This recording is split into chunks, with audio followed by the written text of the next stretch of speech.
It was the year 1700 CE in the remote town of Viken, Scandinavia. Surrounded by dense forests and snow-covered mountains, a large lumbering company stood tall, employing dozens of hard-working men. The air smelled of pine, and the rhythmic sound of axes hitting wood echoed through the vast wilderness. Among the workers was Johan, a humble and trusting man in his late 30s. He had soft blue eyes, a rugged beard, and always carried a warm smile. He was a devoted husband and father to 2 young children, dreaming of a future filled with joy and security for his family. At the helm of the workforce was Peter, the stern and calculating manager of the lumbering company. Dressed in thick furs and leather boots, he carried himself with an air of authority, overseeing the workers with a sharp gaze. Unlike Johan, Peter had always prioritized profit over people. Peter, realizing the financial struggles of his workers, proposed a savings scheme. Workers could invest a portion of their wages, which would be safeguarded by the company and returned with interest after a year. Johan, always trusting and hopeful, saw this as a golden opportunity.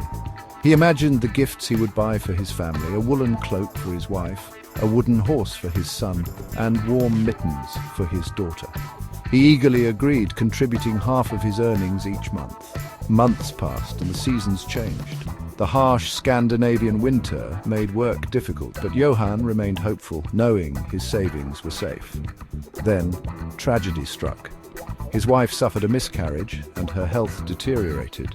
Desperate for money to pay for medical aid, Johan approached Peter, pleading to withdraw his funds. However, Peter advised that the company has decided to withdraw the scheme, and at this stage, neither the principal nor interest will be returned. Johan's heart pounded, his vision blurred, and his knees buckled beneath him. His hard-earned money gone, his trust shattered. Though his wife eventually recovered, the betrayal left an irreversible scar on Johan's soul. He carried the weight of that deception for the rest of his life. Centuries later, in the year 1975, in a bustling European city, a shipping company thrived, its docks always busy with vessels transporting goods across the seas. Inside the company, John, a sharp-suited director in his early 50s, held power. His presence was commanding, tall, broad-shouldered, and always carrying an air of authority. In his team was Pedro, a seasoned employee with decades of experience.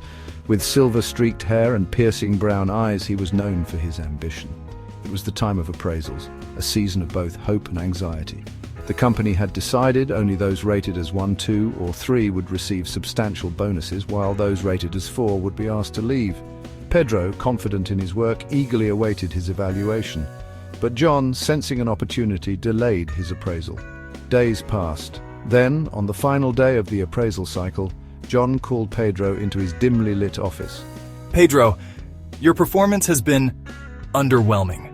Your department has suffered losses, and the company plans to phase it out. I have no choice but to give you a rating of 4. Pedro's world spun. His hands trembled. He had planned to use his bonus for a family trip to London and to purchase a new car. Now forget the bonus. His job was gone. Shaken, he walked out of the office, his spirit crushed. And though he tried to move on, the sting of that moment never left him. Were these incidents related to each other? Was this a karmic role reversal? What do you think?